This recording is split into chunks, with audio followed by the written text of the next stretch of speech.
Hi, I'm Suzanne Stoltz. I'm an assistant professor at the University of San Diego, and I have formerly been a teacher and leader of various disability-related programs, including a mentoring program for disabled youth here in San Diego.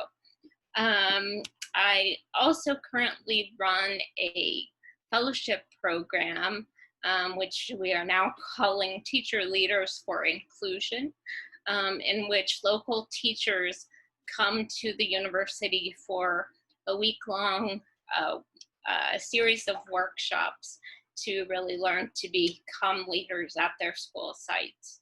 They take what they learn back to the university or back to their schools and share with their colleagues and become a support to their colleagues who are really trying to do a better job with inclusion. Okay, when I think back to my first experience with access issues, I mean, growing up with a disability, I think it was always part of my experience, but when it became really a big deal to me was when I was getting ready to go to high school, and the local high school did not have an elevator. And I was finishing 8th grade, getting ready to have a surgery, and would be using a wheelchair when I started high school. And so the school was quick to recommend that I be bused to another district that had an accessible school, and I very much wanted to attend school with my classmates and with my siblings and with the community I had grown up with. And I did actually attend the school that I wanted to. However, there was no elevator, and so I dealt with it by I remember having a science class that was in the counselor's office and consisted of just the counselor running upstairs and finding out what the class was doing and bringing that down to me. And then also, after I had healed some from that surgery, I managed going to classes upstairs by having classmates piggyback me upstairs. So access was a big deal to me then, and I think about what I had to do to maintain relationships with my peers to maintain that access. So anyway, those are some of my early experiences with access.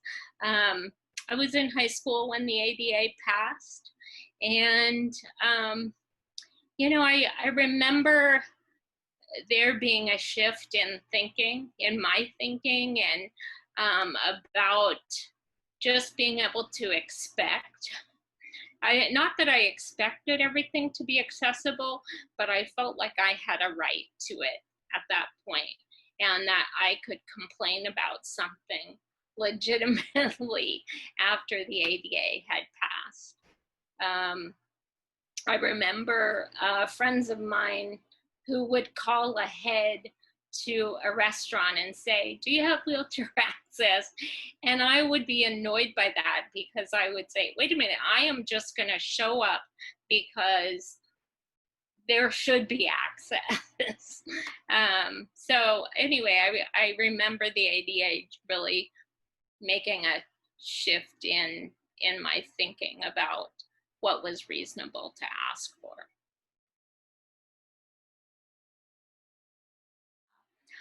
So I think that's kind of a common thing that disabled folks know about. Like, yes, there has been a difference, but in some ways, some things still haven't changed. So we can have this legislation that says things are supposed to be in place, but I think a lot of people are surprised when they find out that 30 years later, that a lot of things are still not accessible. My own neighborhood just a couple years ago got curb cuts to make sidewalks be accessible. So, I think there's some understanding that infrastructure takes time, but who would think 30 years? you know, I also have thought about it in relation to COVID happening this spring, and having employment and being able to work from home. I didn't at all feel worried about losing my job because I needed to protect myself and stay home. And I think that's because people know what the ADA is now, and they know that there are these protections, or that workers with disabilities or perceived to be disabled have these protections. However, when it comes down to how much have people's attitudes changed, again, I think some attitudes have been changed, and still we have a ways to go. I question how much the ADA has changed employment prospects for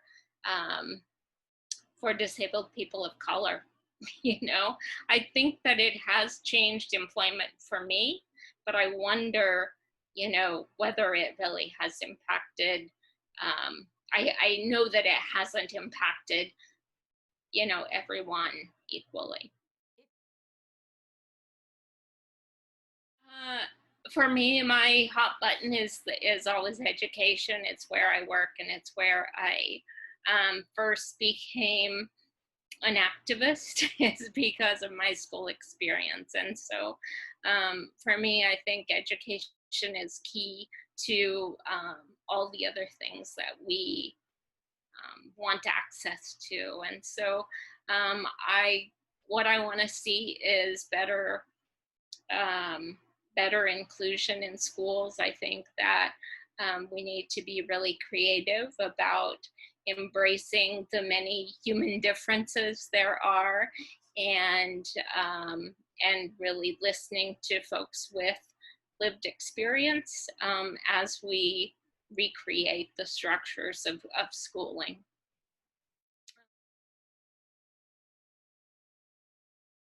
And I would also like for there to be more access to disabled mentors for kids and for families who are learning about disability.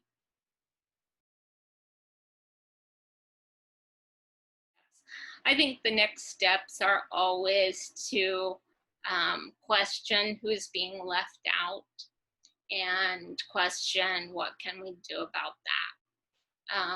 Those, I think, are steps that we need to continuously take. I don't think those are steps to take and then go, okay, we did that.